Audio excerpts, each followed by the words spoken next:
Thank you for tuning in to the Ultimate Hockey Podcast Uncensored. Viewer discretion is advised. And now your hosts, John Stewie Stewart, Coach Johnny Prendergast, Andre Lippert Parfiniak, and Elliot. Season 2, we are now episode 6 in season 2 of the Ultimate Hockey Podcast. Welcome, everyone. I would like to welcome you to a very special one. We have a guest star coming on in a little bit with a new blade holder, which we'll talk about. We'd like to get to our Olympic predictions for both men's and women's hockey. Probably our greatest Olympic memory will be covered, and then I'm not sure, but we're going to flow with the conch of hockey today. So let's start off with the news that I'm sure all of us hockey fans out there are really paying attention to right now is the men's Winter Olympics hockey team. Yeah. And the first thing is, who is your predictions to make the top Final Four? First, second, third, and I'm sorry you didn't get a medal. Teams. Participation trophy. They're old enough they don't get a participation trophy. Well, I mean, it's slim pickings, right? Because Sweden looks like shit, and Russia isn't in there. So the only underdog I see making a splash or surprising some folks is the Finland team. They look really good. Yeah. I mean, Finland, if Draisaitl did anything for the Germans have, there's a lot of these teams seem to have some talent somewhere, but no, I think just like with systems, the way the teams are playing, it's pretty apparent where the talent line kind of is. I think, Canada, US, obviously, like the fact that it's set up that there's no way they meet each other until the finals. Yeah. I don't know if I like that or I don't, but I think that's pretty dope. I think that's pretty good. And then, Sweden hasn't been looking as strong as they should be, or everybody has anticipated. Nederlanders look good, as always. Yeah. That guy shows up and performs, but some of the rest of the team. Yeah. Or the Czechs. I was actually surprised. Czechia? Yeah, I was actually surprised. They lost to Switzerland. Yeah, but it was a great game. They beat our juniors. Didn't they beat the juniors? They did. I think so, yeah. Yeah. Oh. Yeah. Yeah. And They're a a tough good team. nation. They're going to be good too. Did you guys see that Switzerland and Czechia highlights? Holy cow. Went down to the wire, went to overtime, but it was back and forth. And Switzerland was up. Czechia ties it.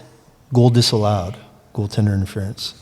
So goalie comes out in front of the crease, and some guy's playing the puck in front of him and hits him, and so they disallowed the goal.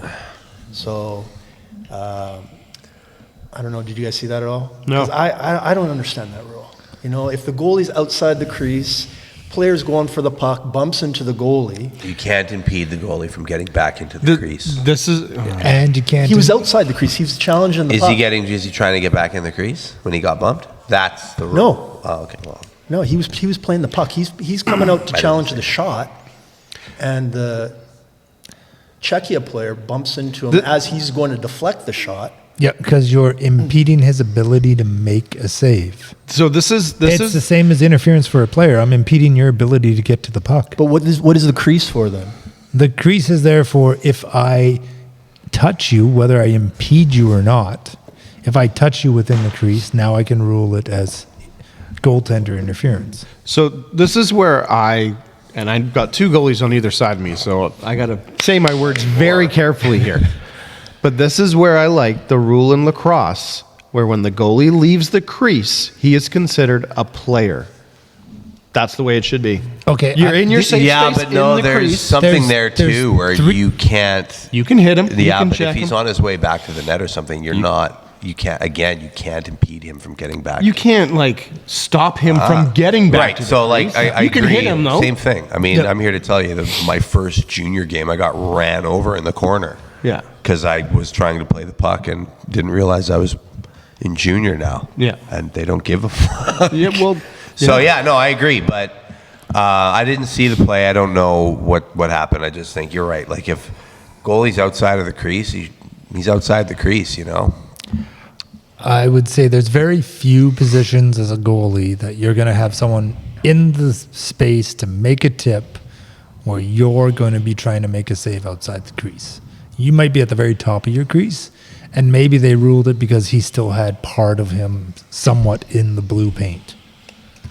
Well, the goal was disallowed, and then Czechia storms back. This is all within the last 2 minutes of play.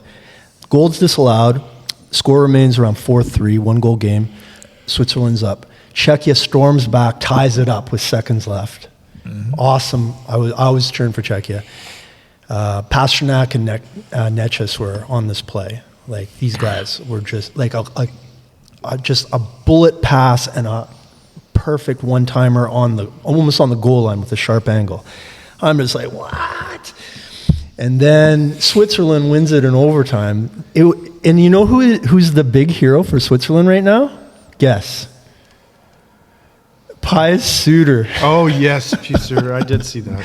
He's killing it. And, it's breaking my heart, but because he was traded to St. Louis Blues for all the Canuck fans I out heard there. that. There was a joke where it's like there's like a Canuck mistake on most of the Olympic teams. Yeah. And I was like, that hurts. That really hurts. Like, the U.S. has a couple, right? Right. And then, anyway. Yeah. Anybody hear about the Kachucks beaking off about Team Canada? No, of course. Team What Canada, did they say? what about beaking off to Germany for the guy from Edmonton? Did you hear about that? Draisaitl? No. Draisaitl, yeah. No, I didn't hear that. Brady and Matthew Tkachuk are up 5-1, and it's caught live on camera. And according to Juice Bless you. and Biz, so the ref during that Olympic game was an NHL ref, so he knows all the guys. And fucking Matthew Tkachuk looks over at Draisaitl and goes, "Oh, you cost every team you're on, like you can't produce and stuff like that," chirping him about like how bad Edmonton does. And he's like, "You're always the bridesmaid, never the bride," and stuff like that. Oh, And man. you're up 5-1. What the heck? He wants to be the bride? No, he's just chirping Draisaitl that Draisaitl never wins anything. I know, right? but using bride as a metaphor is kind of... It's a lame. common English metaphor, I guess.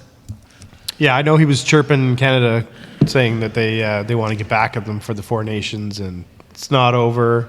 They're coming back. Did you see the American ad? No. The guy from Skip the Dishes or whatever. Oh, there? John Hamm. Yeah. He's like, "Hey guys, like we're going to the Olympics, and what are we going there? We're going there for," and they go, "Canadian tears." Yeah. And that, so they made it all about beating Canada in hockey. Yeah. So if Canada, and They the must be US hurting then. Well, I'll say this, and I brought this up. I was trying to find this out in the dressing room at hockey today. They play last. So there's a good chance it's going to be Canada-US gold medal game, right? Yeah. They're going to play last. You fight in the Olympics, what happens? You get suspended for next Olympics? No, No, right you're now kicked out if of the game. You're kicked out of the game, and then the IOC has the right to suspend you for the rest of this tournament. But it's the So- last game, That's right. and that's It's the last game. It's the last game of the tournament. What the fuck can the IOC do? Yep. And part of the yeah. reason that people theorize Tom Wilson is on the team is, you want to fight? Well, here's Tommy. So- and this is technically, most likely, Tom's last year that he'd make the Canadian team. Because, what is he, 36, 35? So He's young. I wonder what the Polymarket sports bet or whatever is on the Four Nations round 2. Because I wonder if it's going to be another, as soon as that puck drops, away we go again. I don't think so. I think you'll get more like a fight during the game. But Or at the end of the game? if there was a prop bet for a Definitely fight, the end. I would probably take it. Because, I mean, And then they also got to play... international play has always been pretty, gentlemanly and around the net. More so than like the Stanley Cup Finals would be. So it's just interesting that in the last couple of years, it seems to have swayed from that. No. Things have gotten a little bit more personal, like with the Four Nations. Yeah, the but fight Four right away Nations and is not IIHF. No, it's not right. Olympics. But still, I don't think you would have seen that 10 years ago, 5 years ago.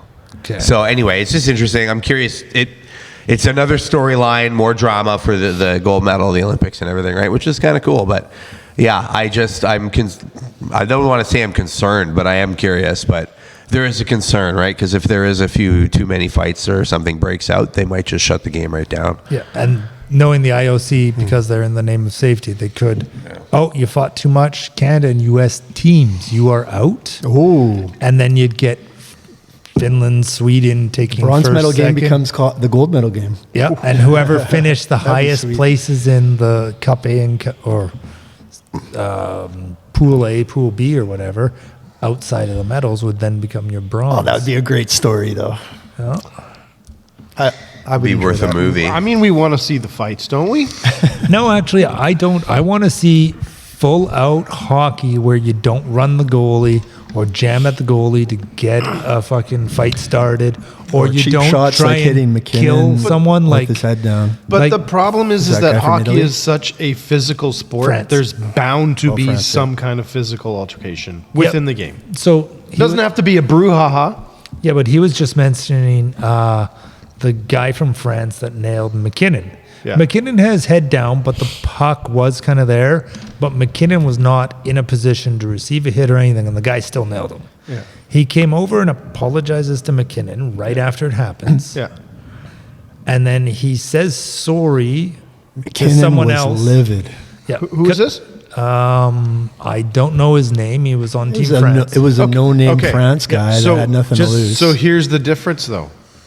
You haven't- You're exactly you haven't right. heard the He's whole- got nothing to lose, and Canada and U.S. have been going head to head for. Yeah, but They've also got their NHL hockey careers in front of them, and that guy from France has nothing. Somebody But just is also- out for the rest of the season. also you got to remember for he turned around and after apologizing to McKinnon and skating to the bench, he chirped apparently Tom Wilson and the Canadian bench.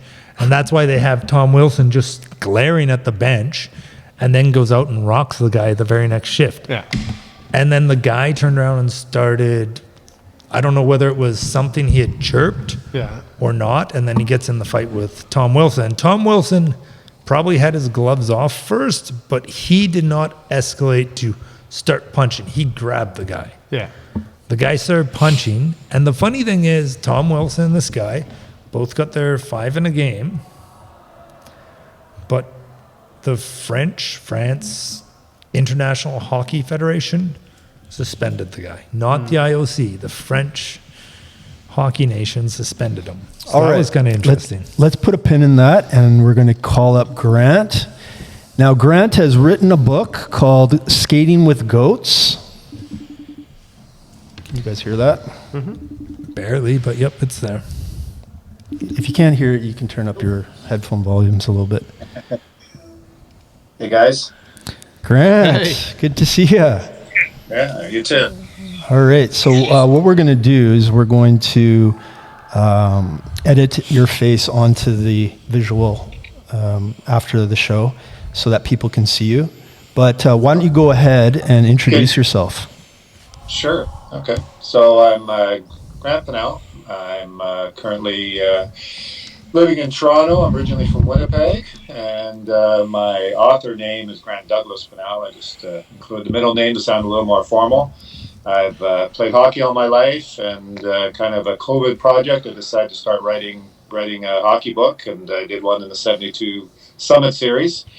And it turned out really good. It got great reviews, so I decided to write the second book, which is called Skating with Goats, and I just released that one in December.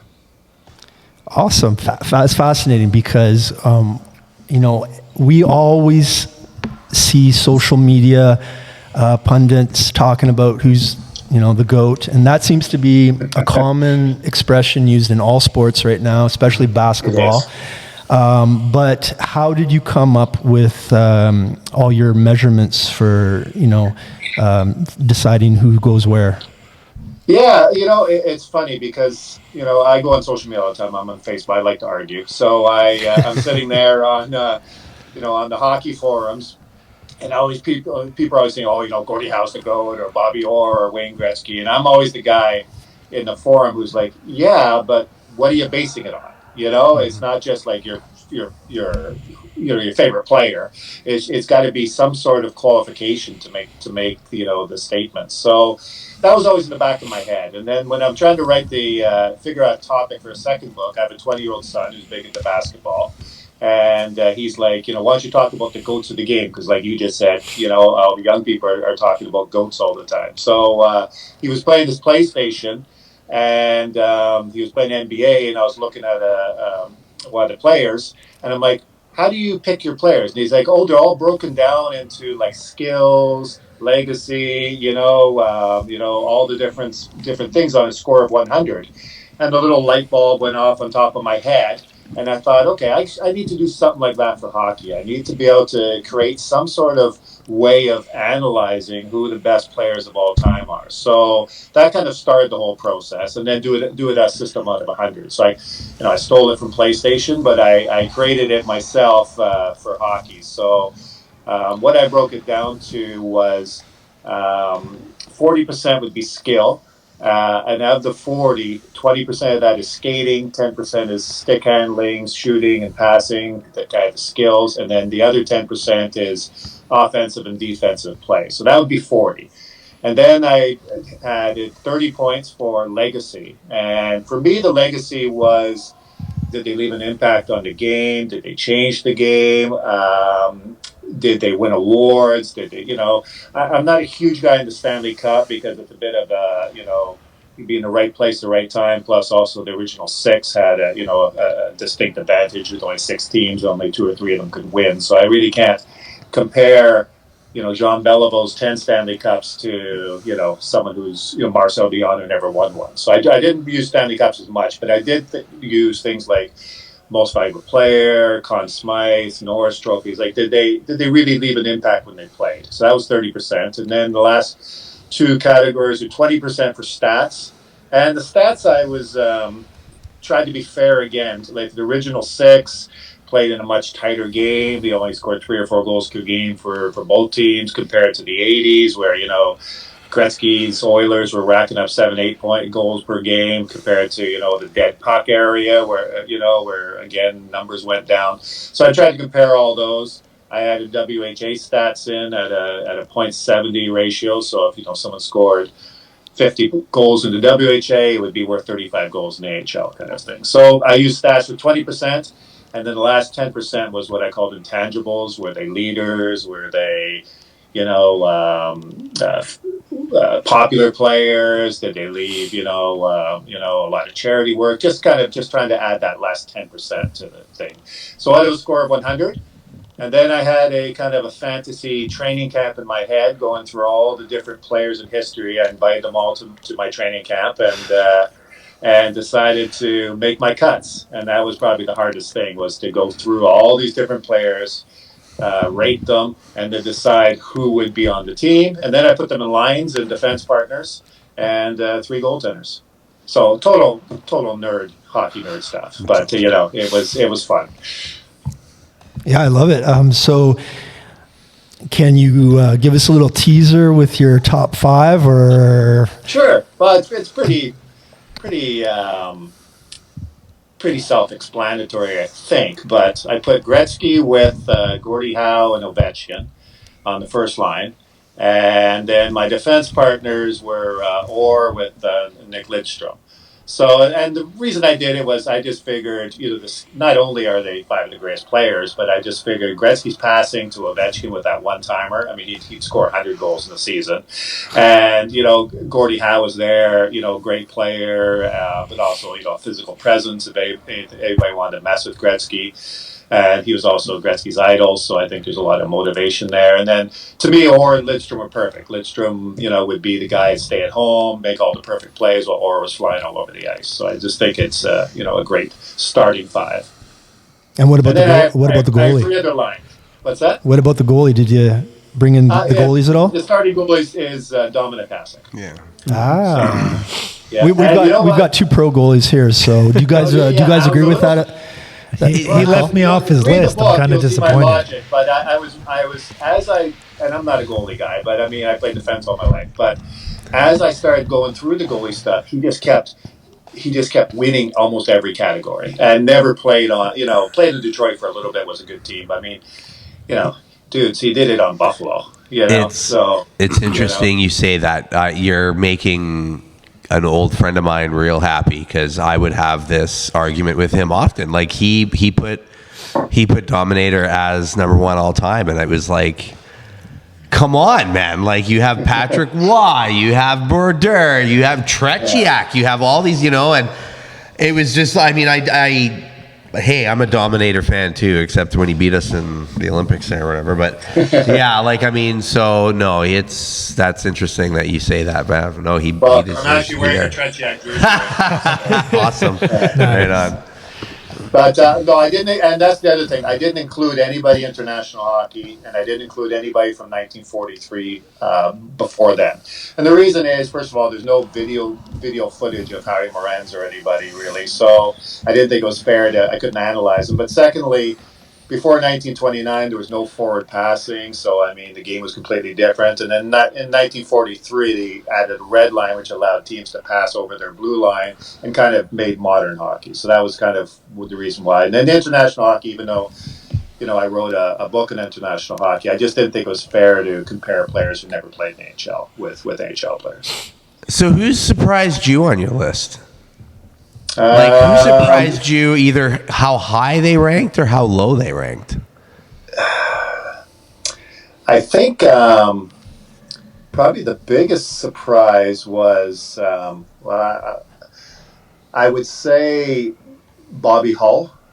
Even though I grew up in Winnipeg and I watched him play, I didn't realize his dominance in the 60s. Like, he would win goal-scoring titles, with 58 goals, which was a record, and then the next person might have like 38 goals. So his domination over his peers was significant, kind of thing. And then, able to play, at a real high level right until almost 40 years old. I knew it growing up. I didn't really realize how great he was in Chicago. And then looking at all the clips, I mean, he could just fly and great hockey sense. And I actually realized he was probably a much better player than his son, who was obviously just a great goal scorer. But I mean, Bobby, I think, is underrated historically for his talent. But I had to rate him low because he was such a not a great person. So, in the legacy, I left that lower, and the intangibles lower because, of all the problems that came with him. Cool. Right on.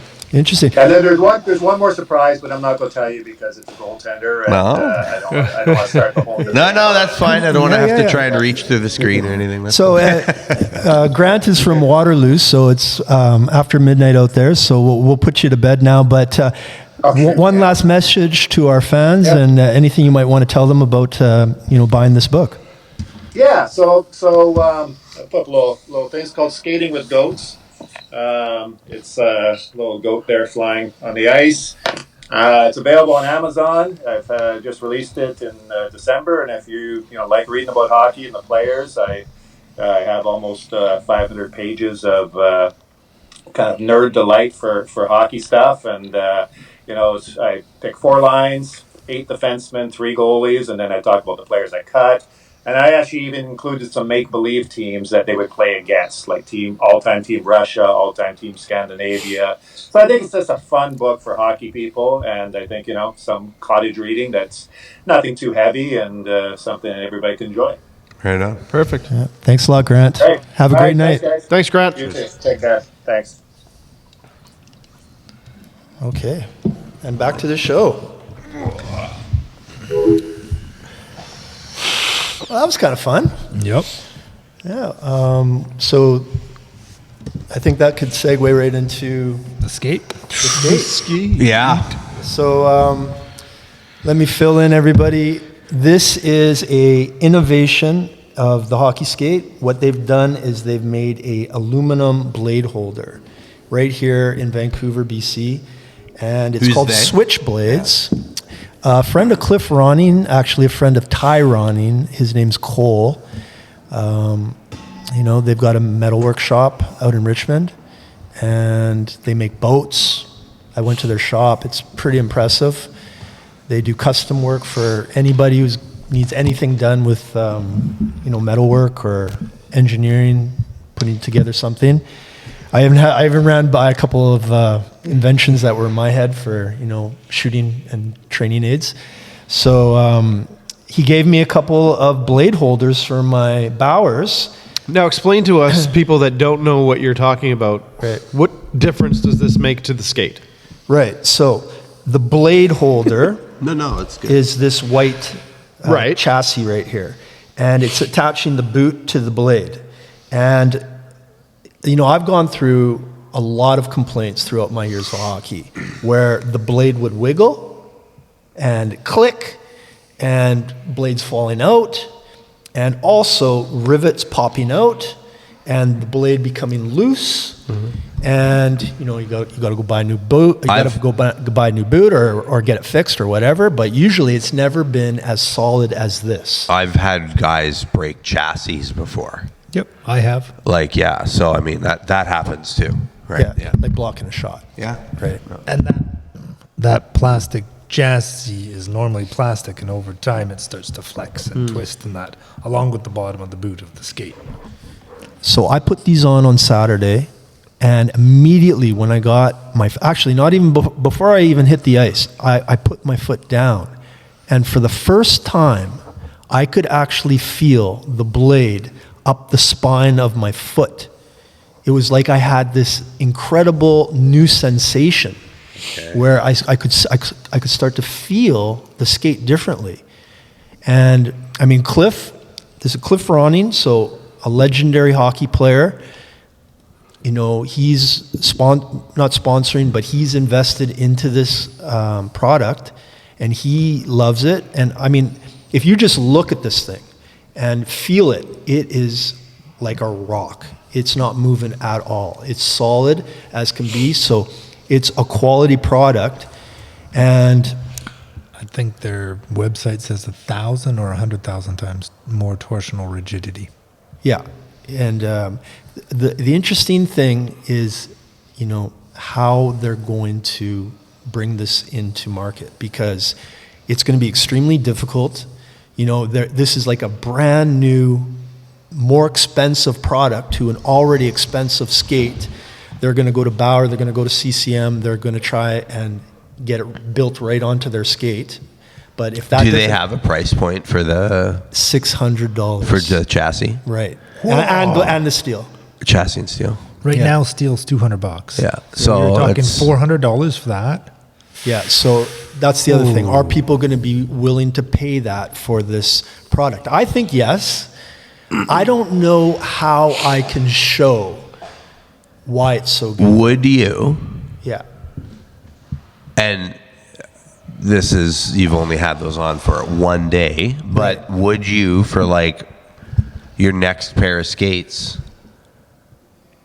take those off of those and put those on the new skates? Well, I've got to do a little bit more testing. So first. this is what I mean, right? Like, so like if you're investing that kind of money, like, is this a product that's going to be swappable, like for your next skate? Yeah. Or is it like one skate kind of, okay, no, not my new skates. I'm going to, because my new skates are already $900,000. Yeah. Already people are Like- complaining that the Bauer and them are gouging them, because before we used to buy a pair of skates and they came with steel. Do you know And that why was they don't? $1,000.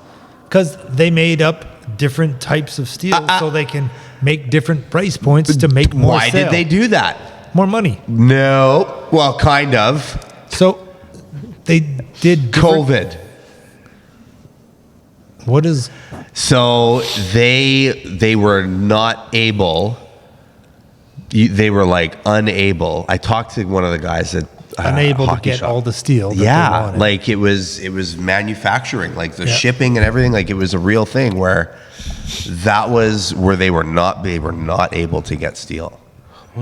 So they were that was They their were going to other companies looking for who had more steel and and different steels and stuff. So they made it like an upsell kind of thing. But it all kind of happened because of the COVID, because of the supply chain. Yeah, but when you buy a pair of skates, when you used to buy a $600 pair of skates, you got middle of the line steel. And when you bought the $1,000 top of the line skates, you got the top of the line steel already for that included price. Now you buy the $600 skate, With it no doesn't steel. include steel. Yeah. Now you buy a $1,000 skate, it No does steel. not include steel. Now you're telling me that skate costs $1,000 to make? No, like even including your proprietary tech, it's not that much. Go look at what the Bauer's profit was last year. That'll tell you. This also, it makes it interesting actually, because your boy here used to be the aggressive inline guy. That's right. I was the nerd. I broke my wrist anyway.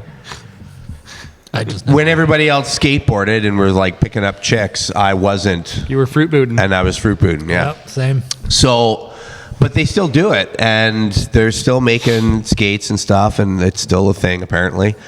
But I had just recently seen, and I knew this kind of the industry was changing, where they had like a universal USD, universal chassis or US whatever sliding system and all this stuff. So like you could have a Bauer skate and put on like a third party company's chassis, you know, and match them up and stuff. And that, well, they didn't. They like standardized it. So like it was like, because before it wasn't, right? Okay. So this makes me now think like maybe Bauer, maybe, you know, CCM, Nike if they come back. Ooh, have you seen some of the mock-up Nike skates? Yeah, there's anyway. Focus. Sorry. But yeah, like it makes it seem where maybe we come to an era that, okay, I want this shell. I want the Bauer shell for my like last of my boot of foot. But then like where it's going to cost me $600 for the shell, I'm going to get those chassis over the tuck chassis, right? Like where you're maybe more modular, like you're going to be able to like really modular put your skate together for how you want. Because they do that in inline now. Yeah. Like you can buy a boot, you can buy, like you can really mix and match it. Do they have anything fully customizable where you can select colors and For skates? Yeah, you can. Yeah. You select colors already. Some of the, like, But you order them online. I was going to say there's a difference between manufacturers for a difference in how the product performs. CCM's a very flat skate. Bauer's more pitch forward. And then they're like also widening the skates in different areas. But like from my experience, Reebok CCM was a very flat, club-footed skate, I think they called it. Whereas Bauer's have always been, because they're very pitched forward. When I went to Grafts, it was kind of in between, but it didn't pitch me forward enough. So if you're going to standardize your runner, then you're talking about standardizing that pitch. Or you're going to be inventing some sort of shim system. In there. Yeah, like there's gonna have to be some kind of solution to it, but I do think that there would be a way for it to happen, because this is pretty smart.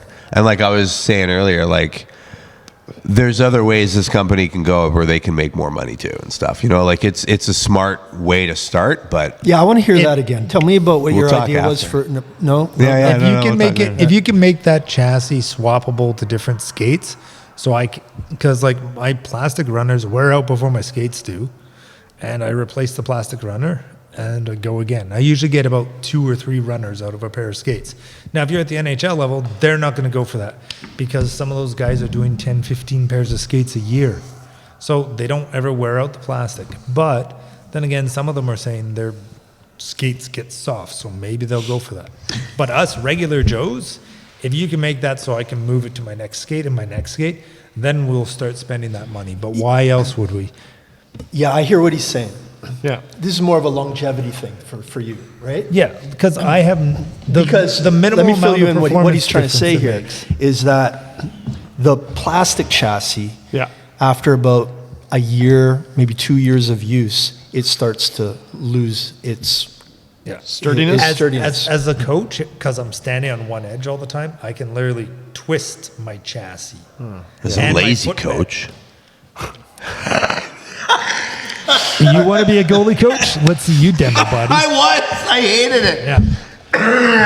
But what if it actually improves the performance right love off you, the buddy. bat? Yep. But So like, that's what my idea for Cole was, and this company's called Switchblades. Their website is switchblades.ca. Is that right? We'll drop a link. We'll drop a link. Like and subscribe. Smash the thumbs up. Thumbs up button. You just need data, right? Like you need pro players, semi-pro players skating on these skates and doing side-by-side comparison.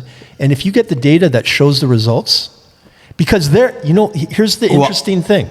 Here's the hollow changes when you're wearing, and this was amazing to me because I could never skate on a 3/4 hollow.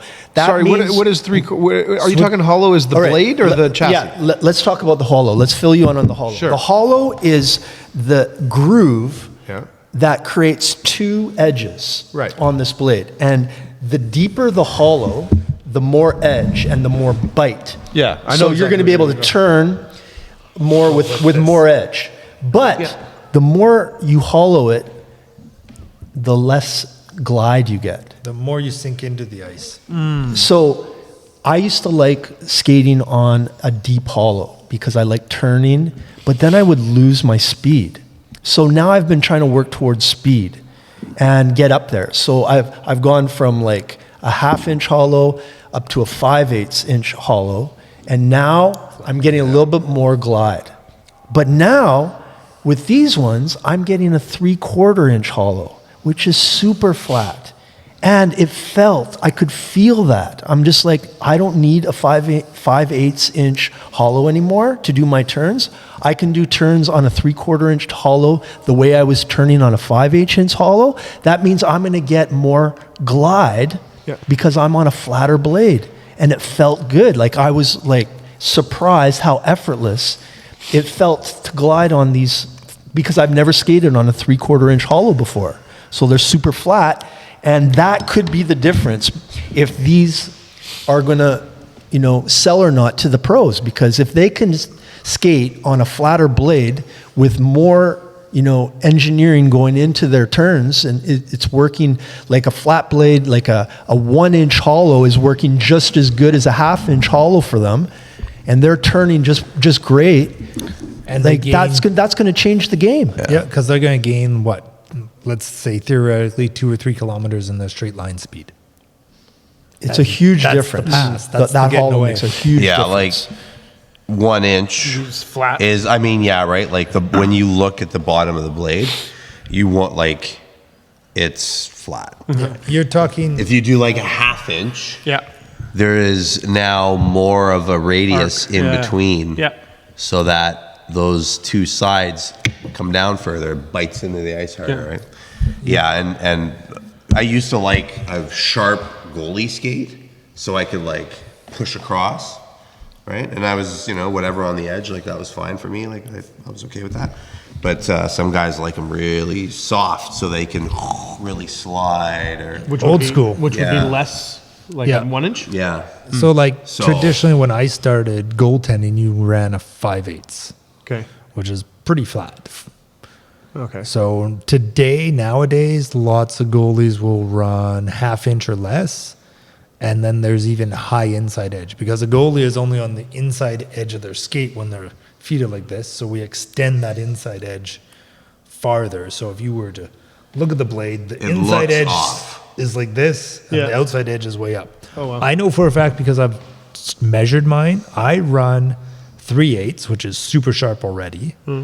And then I run a 6 mil slant, it's called, which guys are just like, how do you even move or skate? Because when they put that measuring level on it, it says there's 6 mils in difference over whatever distance it measures. So it's like super aggressive. And I've only met one guy that ever had sharper skates than me, and he was playing in like the AHL. But like most guys would be like a 3/8 with like a 2 or 3 mil Yeah. slant, and that's sharp enough. Yeah. So these skates, are they just the blade that is the product they're selling? Or is it? No, it's the Just chassis. the holder. It's the white chassis. So This is what is also called a runner. Is it- Chassis or Chassis, runner, right. yeah. This is a runner or a blade holder. Yeah. They called it a blade holder at Switchblades. So what? And it comes with the steel. What steels are they using? CNC from It's their own aerospace custom steel. grade Oh, okay. aluminum. 2 questions. 12 times more rigid. Is it lighter or heavier than regular skates? You wouldn't know the difference. You wouldn't know the They difference. say no weight penalty. Second question. Yeah. How does it react when a puck hits it on the ice? That is the best question yet so far. It is denting the aluminum. Right. And that's a problem. So they're actually working on that right now, on how to improve that, because if it gets dented, Yeah. it can bend out of place, and then it's stuck. Right? I think plastic Would break. work better because Bends and just it's more It flexible. would absorb it, would- or until it breaks. No, so when you bend a plastic runner, quite often you actually end up bending the steel. And if you have a good equipment guy, he actually tries to bend it back. But because the plastic runner is so flexible, it'll bend with the steel. It's tricky as fuck. Yeah, it's a It's fine hard art. because like you just start chasing the bend, Yeah. or whatever, right? Like, yeah, it can be really tough. And I like, remember having to try and do As that. a goalie, I don't care much if my skates are bent much, but as a player, when you get your skate bent and you start skating really fast, Oh, you're giving me like high-speed you're wobbling. bringing up all You need this a- past nightmare that You I need just to get your alignment pressed. adjusted. So Yeah, they're claiming 12 times more rigid to eliminate 99% of the energy loss. So 12 times more rigid is good because it's now not going to bend or move left or right. But they're creating eliminating 99% of the energy loss. I wonder if that's transferring straight down or whether that's including with the flex. The other one I was really curious about is what would be the thermodynamic expansion contraction of that versus plastic versus the steel your skate is running. Because like if you dent it, sure, like there's a problem. But they can go to a more dense aluminum and possibly thicken certain spots while hollowing out more on the inside to make up for it, try and keep the same weight. But if you have your aluminum contracting quicker or expanding quicker under heat and cold than your actual steel blade, that's going to raise the problem with like the latching system coming undone. So some latching systems that come undone where you see guys' skates fall out is the plastic latch from Bauer and that. What you don't see is like the tuck and CCM's losing the blade because that's a screw-in system. So I'm curious about their system for latching in. Well, I think we should have Cole come on the show just like we did with Grant, and we can ask him these questions and help him Totally. along the way. He's I a would good guy. He's love right to here in talk to Richmond. them. All right. So he's just up the street on number 2 road, and he's game. He wants to do social media stuff. I think I even encouraged him to make his own podcast to do this, like to document his journey, which could be a huge product. Totes. Absolutely. Yeah. Yeah, it has. I think it has the possibility to becoming a revolution in the way the skates are made. Because why not switch to something that's more stable and more stronger than plastic? Put it in the aluminum. I was wondering why they didn't choose something more like graphite or carbon. Well, I have more questions for this guy. I really want to talk to him. Take Trues. They have a carbon fiber runner on some of their goalie skates and players' skates. It looks ugly, but it's super effective. Guys love it because there's no longer any flex in that runner. Yeah. So there is the fact that it would definitely be a durability thing. But what I was kind of curious about is if they were going to do an outside where they actually CNC it and then 3D print the inside pieces to save weight and money. Because there's the possibility the entire outside could be solid enough. Yeah. And then depending what you printed a 3D bed for underneath would be. Almost like a wireframe. Like a corrugated box or something, right? No, not even that. You wouldn't need that much strength in the center but like you could add a topping to it. Yeah. That's printed out of carbon fiber, right? You can now 3D print carbon fiber and stuff like that to add rigidity across the top and also seal it so you don't get water inside and stuff. And that would be maybe less weight, maybe not, because maybe right now they're just running a very hollow chassis. But the problem I see with that is you'd eventually get water collecting. And if you don't take care of your skates, The shit out of there. Connor. Fucking didn't make the team. Yeah, what was that about? The boys were checking him out in 8 rinks the other day. yeah. Yeah, he was practicing.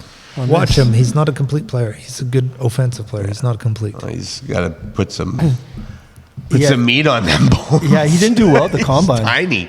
Celebrini's not that big either. No, I know. though. But Celebrini's got offense and defense. Did you see that forecheck on Celebrini? Celebrini He just checks you, then takes the puck McDavid away. checks you.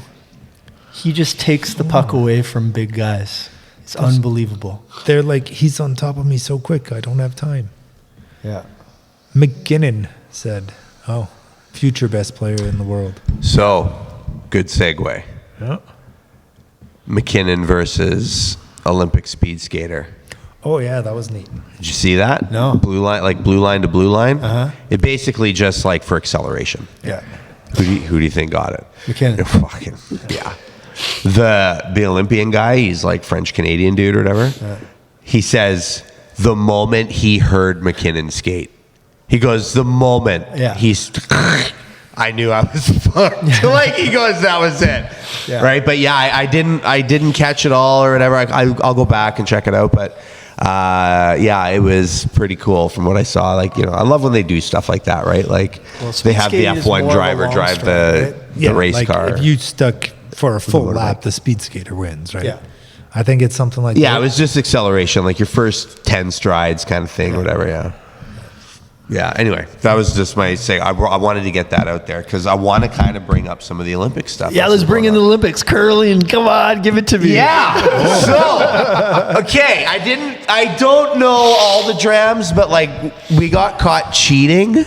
Yes. So he Twice. He pushed it, like he touched it twice. And she did too. So, and then the hog line. Now, I think this all happened before the hog line, right? No, the pitcher, like the rock is clearly like 3 inches into the hog line and he's still like So, this. okay. That's why that team stuck the camera there. Yeah, and then so Yeah, that's like Swedish on my broadcasting. way here, I saw the highlight that like I think Japan had like 2 refs like standing there for when the chick was throwing the hammer or whatever at the end. And I was just laughing because I mean like Pat McAfee brings it up like I thought curling was chill. I thought everybody was having beers with each other. They're out there telling each other to fuck off and all this. I was like, holy. And then I went back and saw. But that guy, That's wild. the guy for Canada apparently has a history of cheating Well- and being called out by everyone at different events about Well, it. he fucking got busted on the world's highest stage. It's And not a he's good look. doubling down. He's tripling down. He won't admit it. It's amazing. Like you've been caught. What's his it's name on with all video. them steroids? The 100-meter dash guy. Ben Johnson. Ben Johnson. Yeah, right. Like yikes. But anyway, it's a different type of cheating. But that's But I mean, That once you was get hilarious. caught, you got to own up gotta fess and up. Yeah. apologize. I would He's be not like- going to. I don't think he's going to do it. unless I would, unless it's Unless- an interpretation of the rules. The hog unless line it's like a front guy. practical joke, then it's deny till you die. Right? If it's a practical joke, you deny until you die. What do you mean? If there's video evidence, I guess you're busted. Though. Yeah, there was, Yeah, but like, really, what does this do against that rock? Well, that's pretty come fine on. tuning. Hey. That's pretty fine tuning. Because Have you ever tried? Have you ever been Yes, curling? I've been It's Pretty sensitive. Oh my god. We're talking like terrible. millimeters. Yeah. Yeah, it's a fine thing, but you ever try and push one of those rocks with just your finger? It's not. I know. But what, So- what if it's to rotate it a little bit more? I don't think you would be doing that because it's too slippery. You would Wh- push and your finger would When slide. she did it, she came down onto the rock. The Canadian woman, and she was burnt. She had to burn a stone because she got caught. My god. And she goes off and she's like, I never did it. I never done it in my whole life. And I was wondering, what the hell did she do? And they didn't have video evidence of this one. You couldn't really see it. All you know what Joe missing? Like, you could only see her let go of the handle, and then she goes like this and comes down on the stone. I'm thinking, she's what the hell is she doing? She slowed the rotation. She's a little bit. slowing it down. Yeah, she slowed the rotation. She's realizing that she let go too much power, and she's tapping it to slow it down. So now you get into the fine line of what is the hog line? Is it the front of the line, the back of the line, or just touching the line? Because But if it doesn't that's matter. stone, Like, don't. Well, isn't in the rule hockey that it you're only matters. allowed to hold the handle? You're not allowed to hit the rock with the stone. no idea. I have no idea. I have no idea either, but I know you're not allowed to touch the rock after it's passing or touching the hog line, and that would be the thing. All I know is we better win gold now. Like, we better just fucking piss everyone Dude, off. man, I think that would be hilarious. I was watching against Japan, and Japan was Speaking not playing of, smart in the women's. speaking of, that same friend I said, Hasek, earlier. Yeah. He's a coworker of mine, right? He's in Japan right now. I think he might be back, but I've been seeing, like, I've been watching videos of his kids shredding the gnar in Japan, because Japan gets real powder. And I'm so jealous. And that's the other thing I want to bring up at the Olympics. They are killing it. Did you see that pipe? I texted him. I'm like, yo, if you're over in Japan right now, can you tell them to chill the fuck out? Because, like, there needs to be more medals for everyone else. Like, Yeah. Japan's cleaning it up with snowboarding, this, that, and everything. Really? Apparently, no joke, man. Apparently, They're this killing it. pipeline was the best pipeline run Yeah. ever. Yeah. Just you got to watch that one. So there's that. Just look up Japan pipeline. It is incredible what this guy. was Canada, doing. we just won gold, big air, female. Yeah. She did an outstanding, like, she dope. And this is so good. Like, this is the move too. She landed her first or second jump was the one that got her the gold, and she had one jump left. And she went for it, didn't she? Yeah, man. She went to try and do even more instead of just, like, Was that today? the big method or something. Yeah, it was. It was today. Yeah, she tried to do some other 1400 whatever land backwards, and she didn't land it, but she still got the gold. So good for her.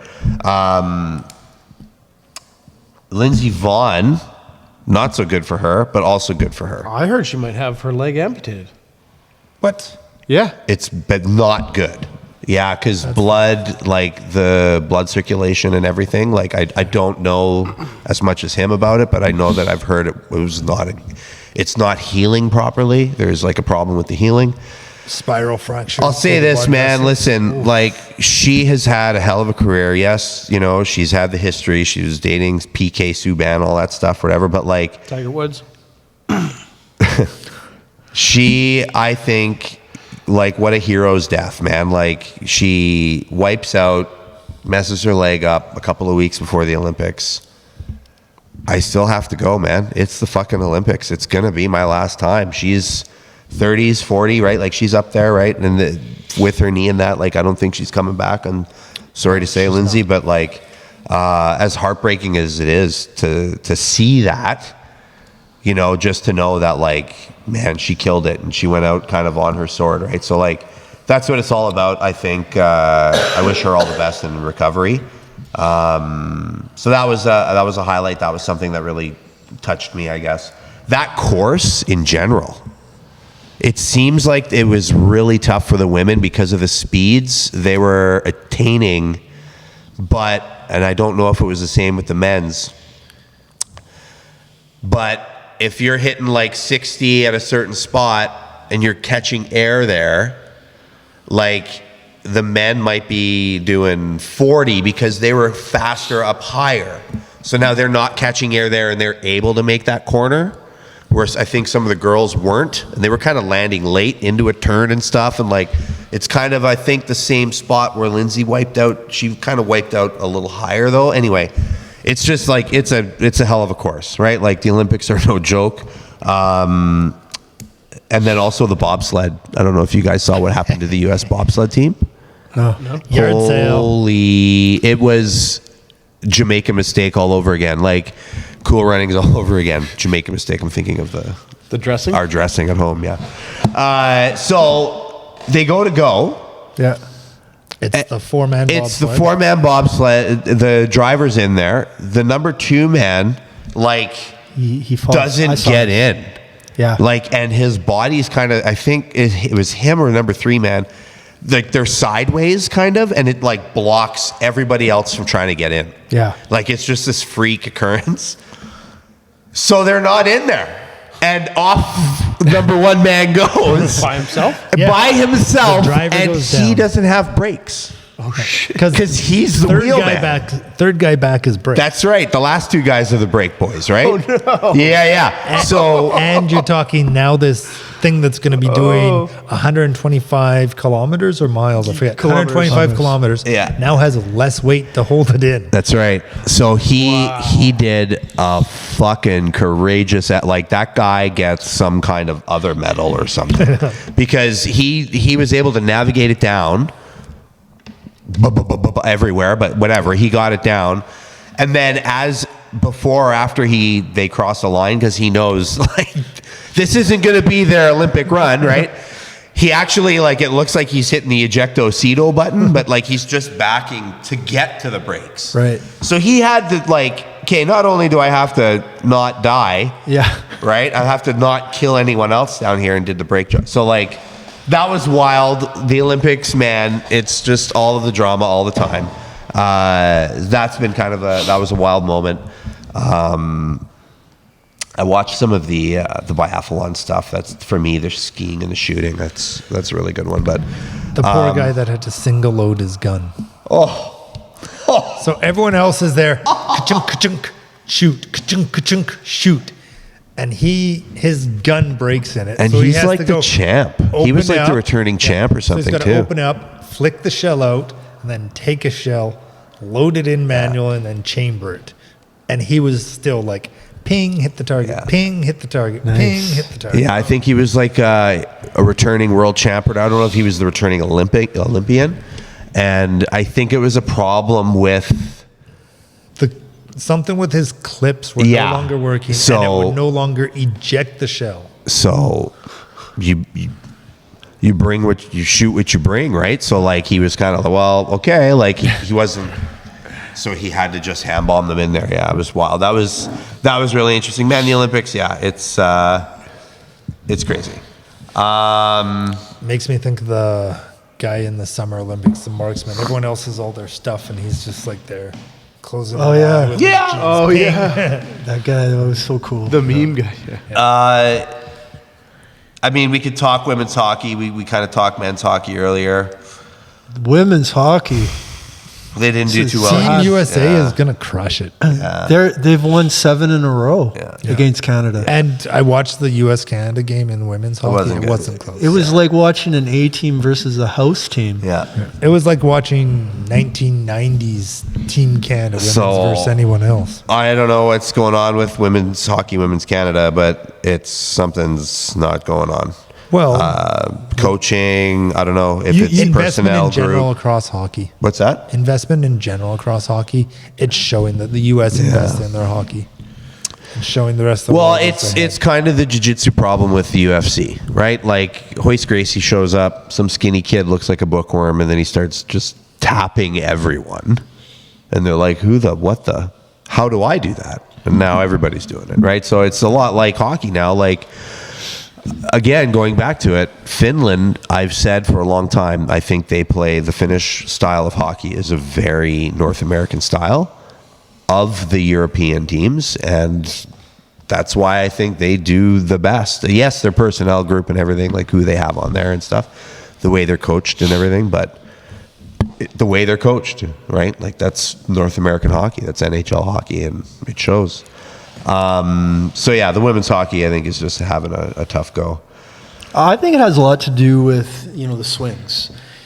You have the Canadians winning for a while, and, they kind of lose their ambition and the fire's burning more with the contender. That's true. And so they push it a little bit harder, and they catch up and they overcome the rival, and then it's going to take a few years for that hunger to build up in Team Canada. For sure. Yeah. I'm going to say it comes down to your hockey systems that are being coached in minor hockey and that. When I was coaching with Stefan Grenier, who was working with UBC Women's later, and Yogi was skills coach at Richmond Minor at the time while running North Delta Hockey Academy. Yogi ended up being skills coach for Vancouver Canucks.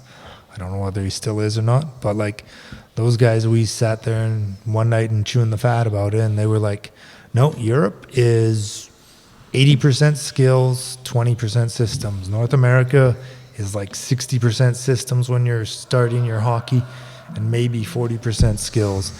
And that is a major difference, because if the kids can't comprehend or only learn a single system, it's easy to break and the kids don't know what to do. Whereas if I give kids skills, then they can figure out and use their skills to get out of something when the system's broken. Look at. And Europe and all that have been way ahead on the systems or skills over the North America. The US adapted that too, but the US also, when they realized they were getting beaten by Canada quite a bit, they dumped a lot of money in, and you can see it. Look who's the best guys coming out now.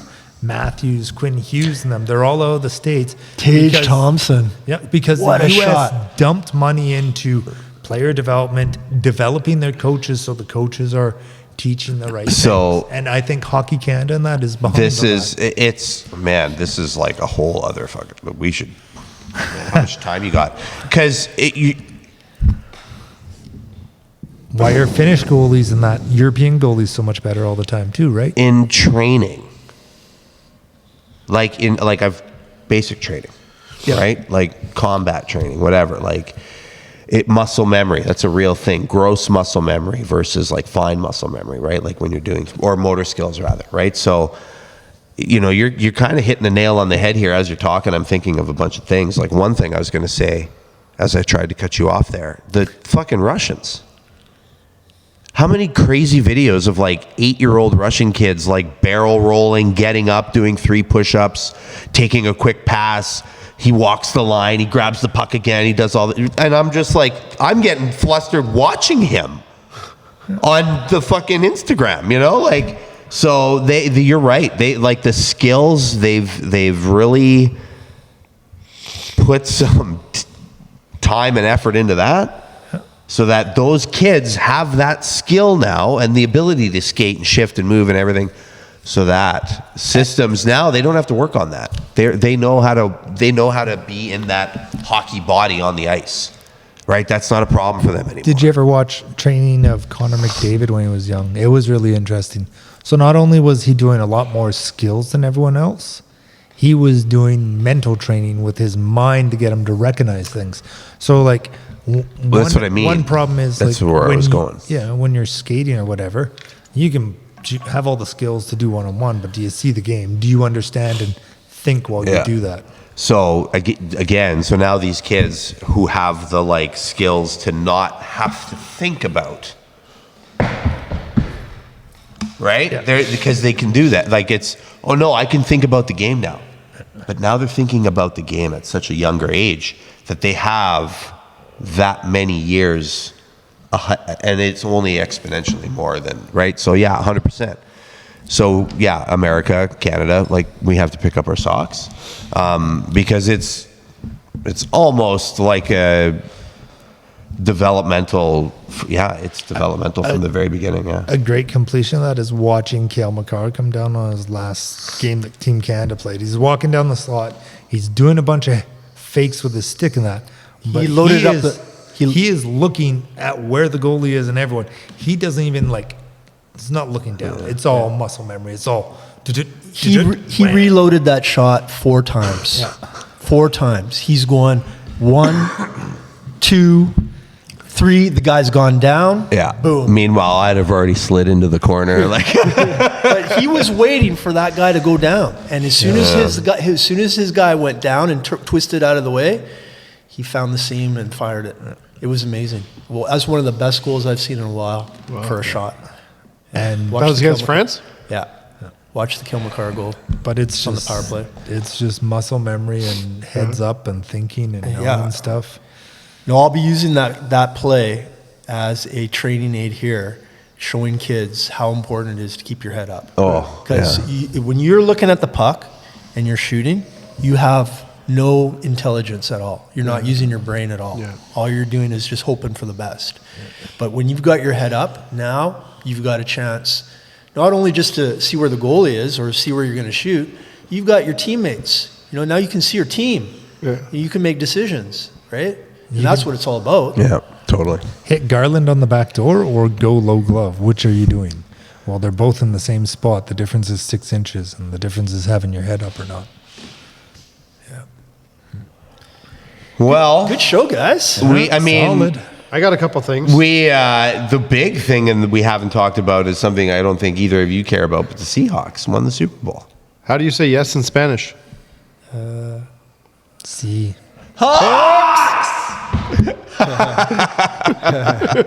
I knew that was coming. Okay. Good call.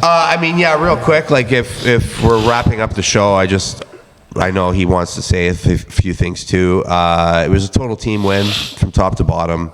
The defense dominated. I mean, they It's a defensive game for sure. 100%. Did they run the ball? They did. They ran the ball. That guy was the winner. The running back MVP, got right? the MVP. Yeah. So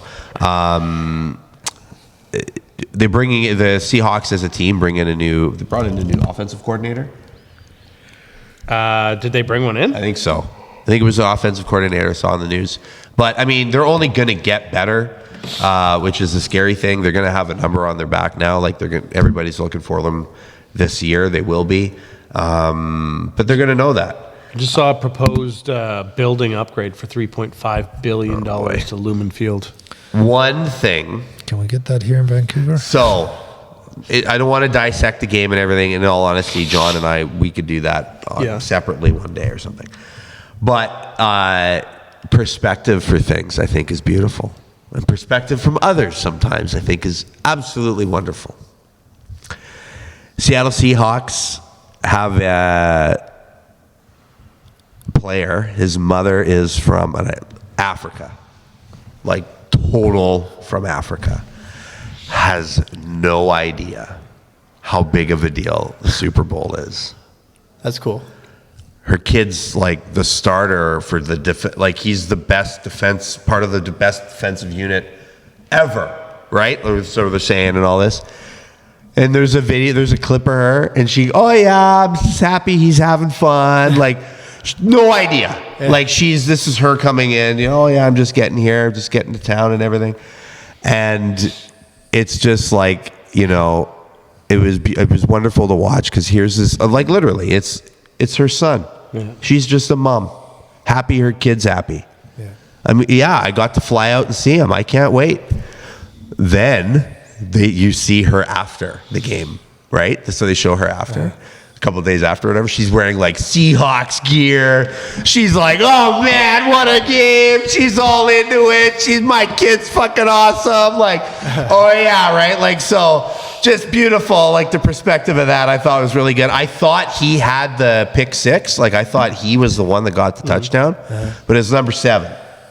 And they both have like the most African last names that I don't want to try and pronounce because I'll be terrible and everybody will hate me, right? Like, but it was like, it was this real endearing moment watching her kind of come in and just like love up her kid and have no idea about football, and then on her way back be like, football number 1, The other thing, a real cool moment, Marshawn Lynch, the guy who didn't get to run the ball. But he won it the year before. Well, he had won it, yes. His ad. So he's a photographer now for the NFL. Cool. There is a great moment where you see him come up to Mike McDonald before their first game, and he kind of goes up behind Mike, scares him a bit. Hey, big, young fella, go have one, good luck, kind of thing. They had that same moment before the Super Bowl. Marshawn came up behind Mike and, hey, go get one, big fella, and you scared me, or whatever, and then they won the Super Bowl, right? So it's really cool. I thought that was cool. I was looking for that to see if Marshawn was going to be at the game, and then for sure he was going to be at the game, but in what kind of aspect, and to see him there as a photographer, I thought was great. I'd be curious to see any of the photos he took, actually, right? But yeah, for him to have that interaction with Mike was cool too, and I'm glad they caught that.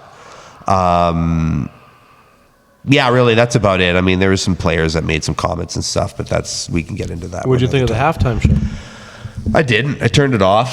I started kind of watching a little bit. I turned it off. I started showing some clips of Big White. I went up to Big White the week before Super Bowl or whatever. Nice. So, we watched part of it, and then I was like, yeah, I'm going to turn this off. We turned that on, and then, hey, game's back on. Oh, jeez. Right? But, I mean, I heard mixed things. I saw some clips of the crowd just like people confused, like people not knowing what. I don't know. Not a whole lot of dancing going on. Ever since I was a Denver Bronco fan back in the 90s. You haven't or have? I have never been interested in the halftime show. Oh, wow. Never. There's two Prince, takes. Purple Rain. It's just not my type. It's just not my cup of tea. I actually like low key concerts. Mm-hmm. I don't like too much glitz and glamour. Yeah. Prince, I get it. Purple Rain, Yeah. As It Was Raining. Yeah. Watch that halftime show. Yeah, That's the only one you got to watch. Like, there's some good ones. Michael Jackson did was one. the second halftime show. And I thought the Dr. Dre Eminem one a couple years ago good one. That was a good one. Amazing. But the Michael Jackson one, Yeah. so it's Michael Jackson. Yeah. The whole world's watching you. He stands on that stage, and holds his junk or whatever, like he's just standing in a pose for 5 fucking minutes, not moving. Talk about just owning the moment, he's standing there, and some people might be like, oh, I got to go right away or whatever. I'm MJ. I will take my time. It's a good show. Okay. Right, those are but you're right. They always try and up and up, and it just always seems fake and lame. And did you like the halftime Janet show? Jackson Absolutely not. controversy. Absolutely You not. look upset. I was thoroughly disappointed in the halftime show. Give us your 2 bits. What about Ricky Martin? That was cool. Seeing Ricky Martin was cool. There was Jessica Alba in the crowd there. Oh. Yeah, there was a couple famous people in the background and stuff. Nothing crazy. Didn't understand a word that was being said. Yeah, that was Number one.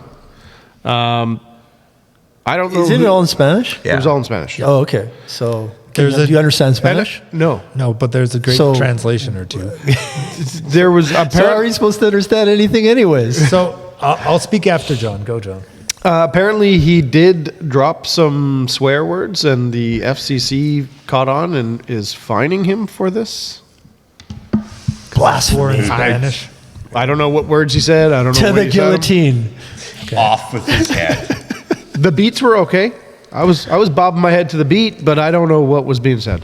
Okay. So Well, it's all in Okay. Spanish anyways, right? So So if you go on TikTok or Instagram, you will find a couple videos of people translating it. The best one is some dude in his car with a straw hat. He translates and sings it on beat, and it's pretty good. Because I don't understand the Spanish. Well, he probably knows the song too, right? So Yeah, he does. But it's just he translates it all, and it's good because I think the guy used a few different phrases, different things. I'm not 100% on that. But the other take that I found that was interesting was oh yeah, you didn't understand what he was singing, and his singing was terrible. I heard one guy isolate just the audio, and it sounded terrible. Yeah, I heard that one. So are you saying this is but- political? No, but the other thing I was going to say is his imagery and everything that was put into the halftime show. Where's he from? Cuba, Venezuela, something like that. Puerto Rico. Puerto Rico. I even knew that. I didn't even watch the show. Yeah, but all his stage props and everything is apparently a history of Puerto Rico, and it's The sugar cane.